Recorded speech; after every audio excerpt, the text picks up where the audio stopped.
Ciao, everyone, and welcome back to Voices of Italy, the podcast that tells you about what it really means to be Italian today.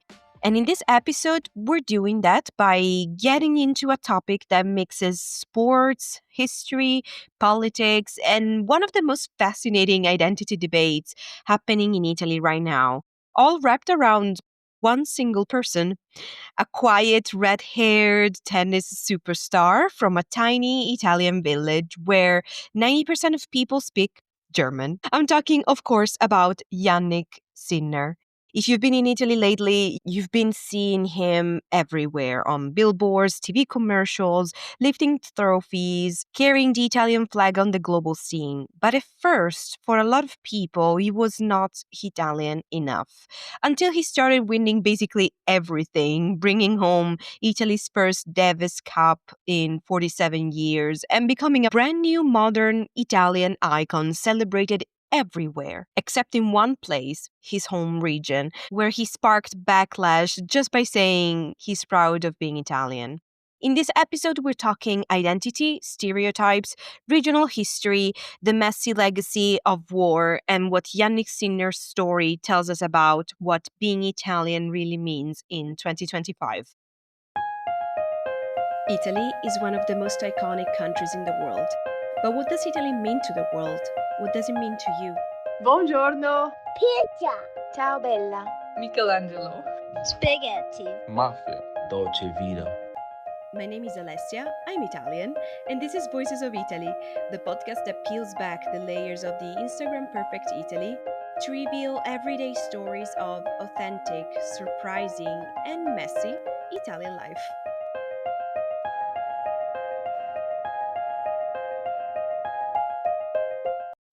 Today's episode is very on topic for Voices of Italy. If you listen to this podcast, you already know what I mean. We talk about what it really means to be Italian today and the complexity of Italian identity beyond the picture of a plastic country full of black haired, tanned, loud people who would go nuts for seeing you eat pizza with pineapples on top. We ran away from that.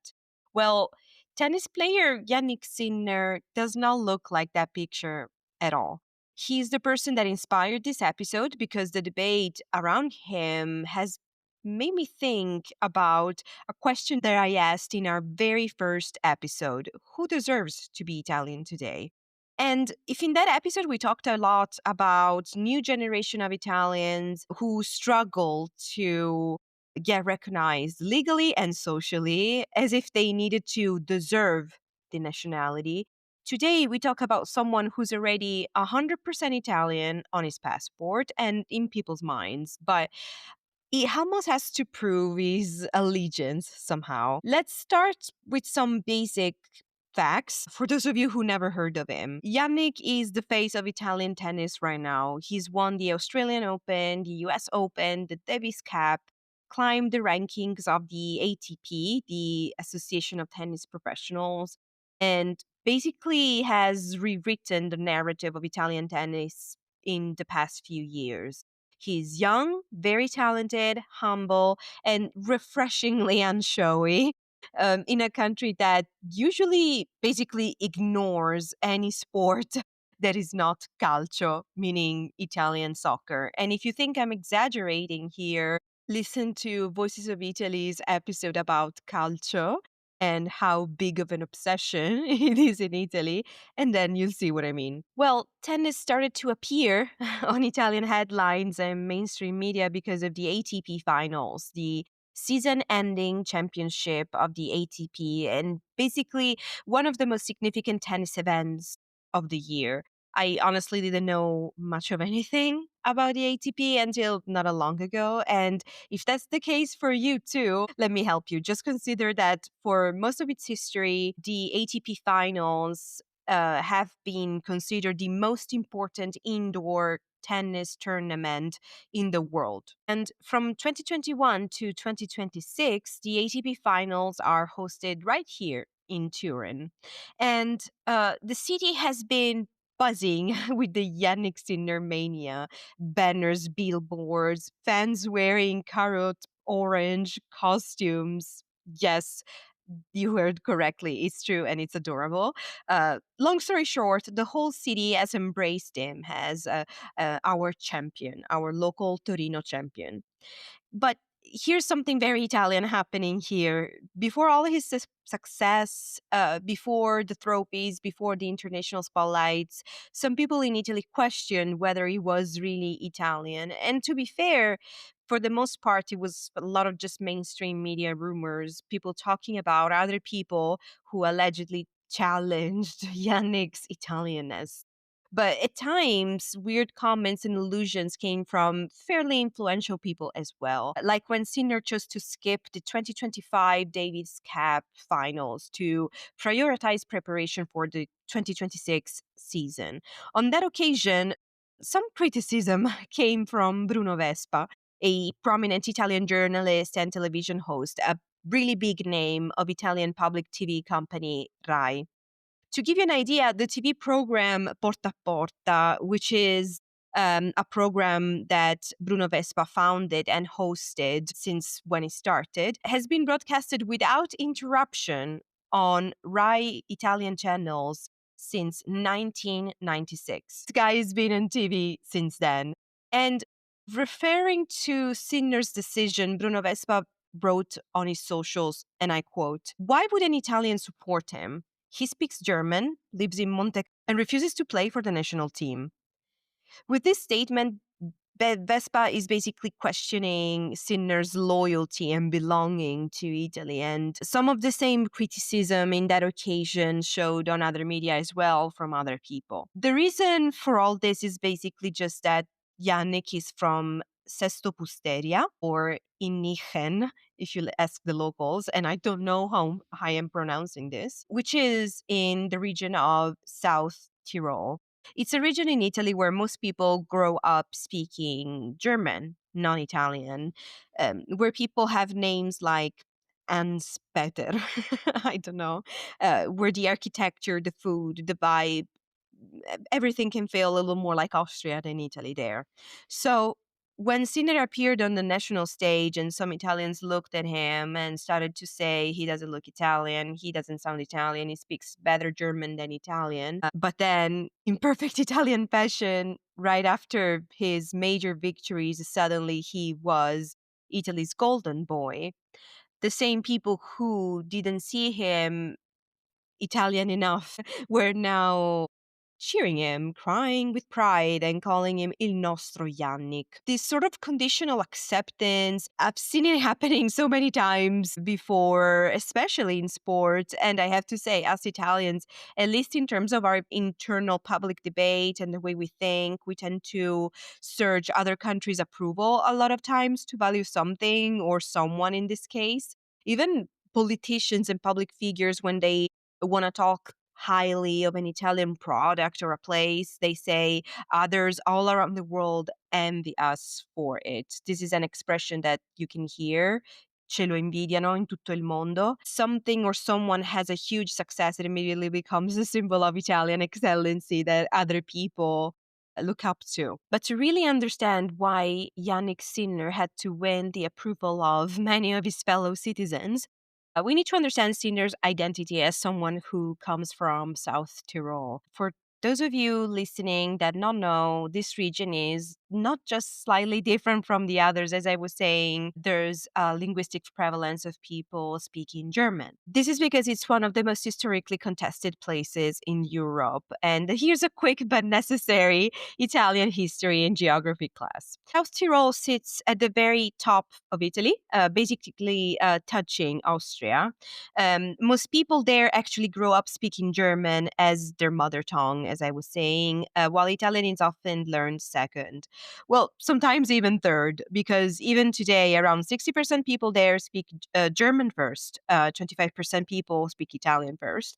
But there's a 4% of people who speak Ladin, which is an ancient Romance language exclusively spoken in the Dolomite Mountains in northern Italy, in that region. So it's a sort of hybrid place, really. The reason is, of course, historical. Until 1919, the region was part of the Austro-Hungarian Empire. And after World War One, it was handed to Italy. Overnight, people who had never spoken Italian became Italian citizens, and that's the origin of this identity complexity. This assimilation, surprise, surprise, got even worse during Mussolini's regime when South Tyrolians were forced to stop using Germans in schools, Italianize their names, imposed Italian administrators, endure cultural erasure, really. These events still shaped local attitudes because many residents still feel different from Italy, and you can see some of that tension in its own name also.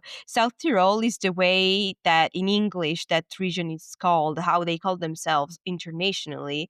But in Italian, that same place officially, that region is called Alto Adige. Basically, they call themselves as a southern place of Germany, and we call them as a northern piece of Italy. This situation even led to South Tyrol gaining what we call Statuto Speciale in 1972. Basically, they have an extra autonomy because of their unique history. Italy has five of them in total. Sicily is one of them, Sardinia, Aosta Valley, Friuli Venezia Giulia, and as we were saying, Trentino Alto Adige or South Tyrol. The special statute gives the region control over stuff like schools, culture, language rights, and even a big share of its own tax revenue, including keeping around 90% of local tax. And in short, it's officially Italy, but with this multilingual identity protected directly in the constitution, with the purpose to keep a balance and respect the region's cultural mix. But stereotypes, especially in this country, really are stubborn. And Italy sort of still subconsciously imagines its national icons with Mediterranean features, expressive hands, Italian sounding names. I have been told so many times I don't look like I am Sicilian because I'm so pale. Frankly, that's the reason. So you can imagine when an athlete shows up who breaks basically all the stereotypes of the nation that he represents, identity becomes a debate. Now, fast forward to this past year, Sinner wins everything. He becomes the Italian symbol of excellence in tennis. And in an interview in which he was asked about all the people accusing him of not being really Italian, he just responded that he's proud of being Italian, proud of being born in Italy rather than Austria. He's proud of his identity. That sounds impossible to dislike, right? Well, not everybody felt like that. Some people criticized him quite harshly for saying it. Here, the criticism became that it was being too Italian, and it came basically entirely from South Tyrol's German speaking traditional circles, especially the South Tiroler Schützenbund, a historical cultural group that defends South Tyrolean cultural autonomy. They publicly accused Yannick Sinner of basically ignoring the region's bilingual mixed identity, and on an open letter, they argued that his statement sounded like he was rejecting South Tyrol's Austrian German cultural roots, and that that's something they see as central in the region's history and autonomy. So, in other words, they were mad at Sinner, of course. They were mad at what Sinner was becoming a symbol of, a high visibility figure that, in their opinion, was choosing Italian identity over their regional separatist sentiment. For the rest of the people across the country, Yannick Sinner became basically a new pop icon. Italy had gained this new patriot, but one that is a bit different from the classic, loud, over the top Italian sport prototype. So, what does it say about modern Italy? As I was telling you at the beginning of this episode, Sinner's story inevitably made me think about our first episode, who gets to be considered uh, Italian and why. Italy has always struggled with identity boundaries. We are a relatively young nation because we unified in 1861, and we are a collection of regional cultures, a country where people introduce themselves to each other by their home region, first and foremost, where people often speak a regional language, where some political parties still openly call for separating themselves from the rest of the country and becoming their own region. Wink, wink. There's a couple of them.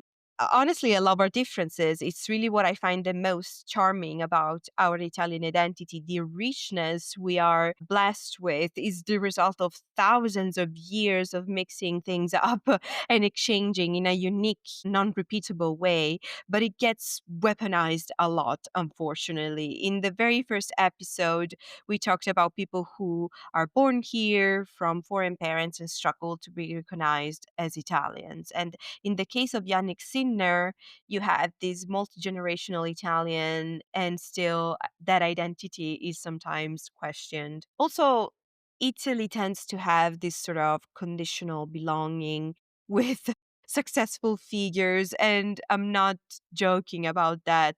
Yannick Sinner's case is just an example. Italian mainstream media and public opinion often treats in the same way second generations Italians, immigrants' children, even people with Italian roots. Maybe most of the time there's some criticism, but when they excel, they're proudly ours. It's the Kaby Lame story, right? Kaby was born in Senegal and moved to Italy when he was just 1 year old, grew up here in Piemonte, in Chivasso, spoke Italian, lived his entire life inside Italian culture. But legally, for more than 20 years, he wasn't Italian because of the simple fact that Italy doesn't automatically give citizenship to kids born or raised here unless they have Italian parents. And under current law, Kabi had to wait until he was 18 and then start a long bureaucratic process. And the process takes always years. And during that time, well, he became the most followed creator on TikTok worldwide and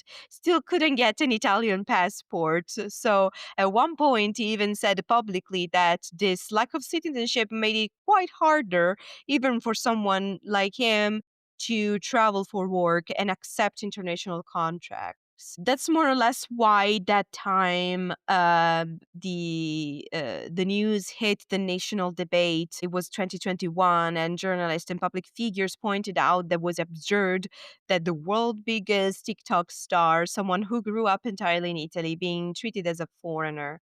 Cavi himself said it simply that he felt like he was Italian, but as we know, feeling Italian is not enough for the law to apply. In the end, he finally gained citizenship in June 2022. So his case became a symbol of how the system works for hundreds of thousands of kids in the same situation, but without a huge TikTok fan base. I think Italy just stubbornly applies all the stereotypes to itself a lot of times and still imagines Italian identity as olive skin, dark hair, expressive and loud personality, Italian sounding names, perfect Italian with no accent, much less a southern pronunciation. And I really don't know why we do that to ourselves, why we put ourselves in that box.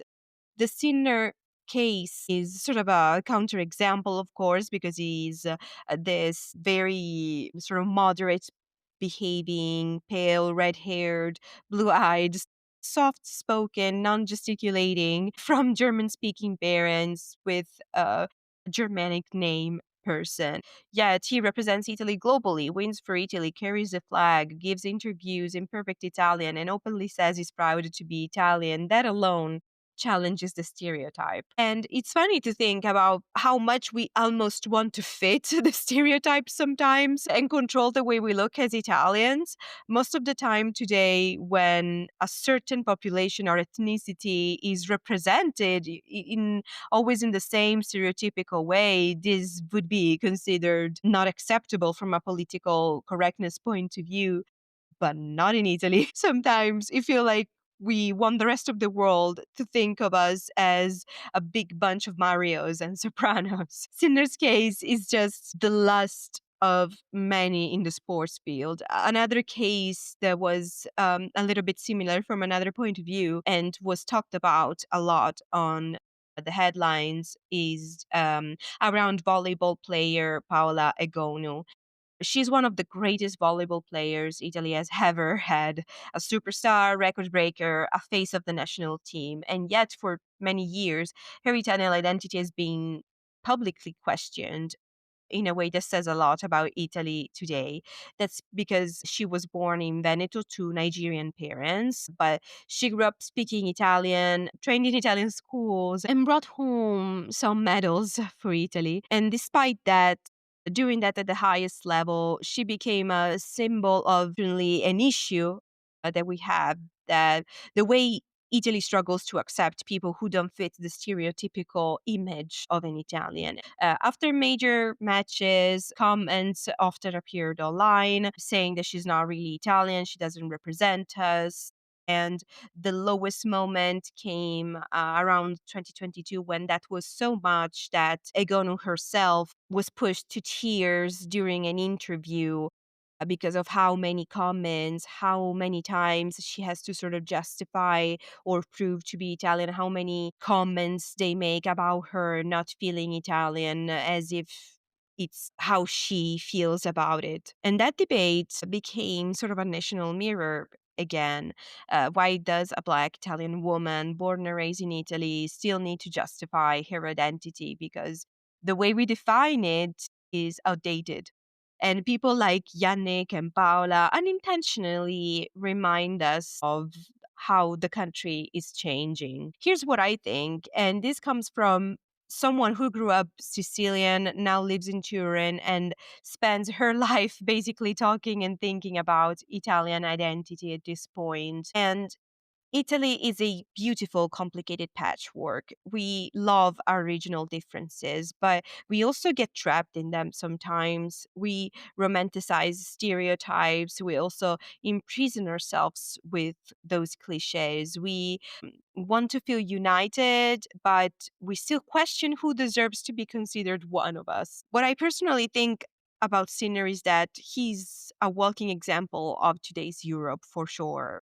A multilingual, fluid, strong in its diversity, and that's the way I like to look at all this. But I love to hear your thoughts. What do you think about Italian identity today? Wherever you are from, had someone else ever questioned your belonging, your identity?